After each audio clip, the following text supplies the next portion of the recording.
Good evening, fellow Americans. I had hoped when I became president I would not have to do this again. Another massacre, Uvalde, Texas, an elementary school. Beautiful, innocent, second, third, fourth graders. And how many scores of little children who witness what happened see their friends die as if they're on a battlefield, for God's sake.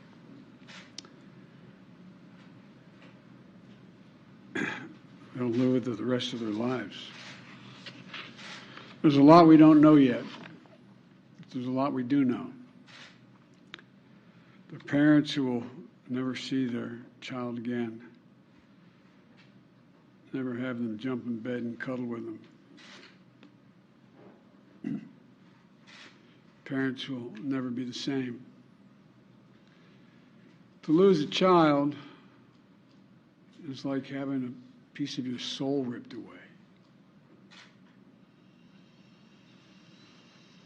There's a hollowness in your chest. You feel like you're being sucked into it and never going to be able to get out.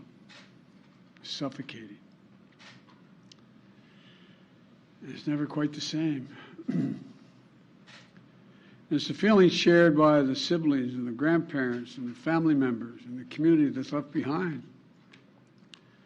Scripture says, Jill and I have talked about this in different contexts, another context. The Lord is near to the brokenhearted and saves the crushed in spirit. So many crushed spirits. So tonight, I ask the nation to pray for them, give the parents and siblings the strength in the darkness they feel right now. As a nation, we have to ask, when in God's name are we going to stand up to the gun lobby?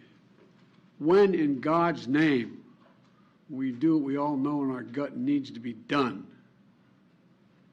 It's been 3,448 days, 10 years since I stood up at a high school in Connecticut, a grade school in Connecticut, where another gunman massacred 26 people, including 20 first graders at Sandy Hook Elementary School. Since then, there have been over 900 incidents of gunfires reported on school grounds. Marjorie Stoneman Douglas High School in Parkland, Florida. Santa Fe High School in Texas. Oxford High School in Michigan. The list goes on, and the list grows when it includes mass shootings at places like movie theaters, houses of worship, as we saw just 10 days ago at a grocery store in Buffalo, New York. I am sick and tired of it. We have to act. And don't tell me we can't have an impact on this carnage. I spent my career as a senator and a vice president working to pass common sense gun laws. We can and won't prevent every tragedy, but we know they work and have positive impact. When we passed the assault weapons ban, mass shootings went down. When the law expired, mass shootings tripled. The idea that an 18-year-old kid can walk into a gun store and buy 2 assault weapons is just wrong. What in God's name do you need an assault weapon for except to kill someone? Deer aren't running through the forest with Kevlar vests on, for God's sake. It's just sick. And the gun manufacturers have spent 2 decades aggressively marketing assault weapons, which make them the most and largest profit. For God's sake, we have to have the courage to stand up to the industry. Here's what else I know. Most Americans support common sense laws, common sense gun laws. I just got off a trip from Asia, meeting with Asian leaders. And I learned of this while I was on the aircraft. And what struck me on that 17-hour flight, what struck me was these kinds of mass shootings rarely happen anywhere else in the world. Why? They have mental health problems. They have domestic disputes in other countries. They have people who are lost. But these kinds of mass shootings never happen with the kind of frequency they happen in America. Why? Why are we willing to live with this carnage? Why do we keep letting this happen? Where in God's name is our backbone to have the courage to deal with it and stand up to the lobbies? It's time to turn this pain into action for every parent, for every citizen in this country. We have to make it clear to every elected official in this country. It's time to act.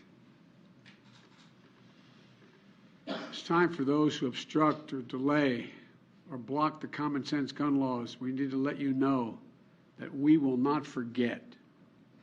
We can do so much more. We have to do more.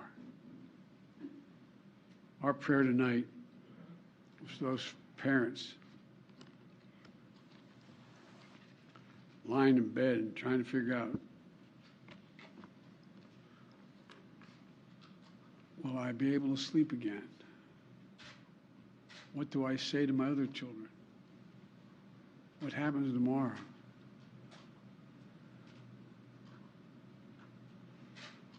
May God bless the loss of innocent life on this sad day. And may the Lord be near the brokenhearted and save those crushed in spirit, because they're going to need a lot of help and a lot of our prayers. God love you. Will you go to Texas, sir? Sir, will you go to Texas?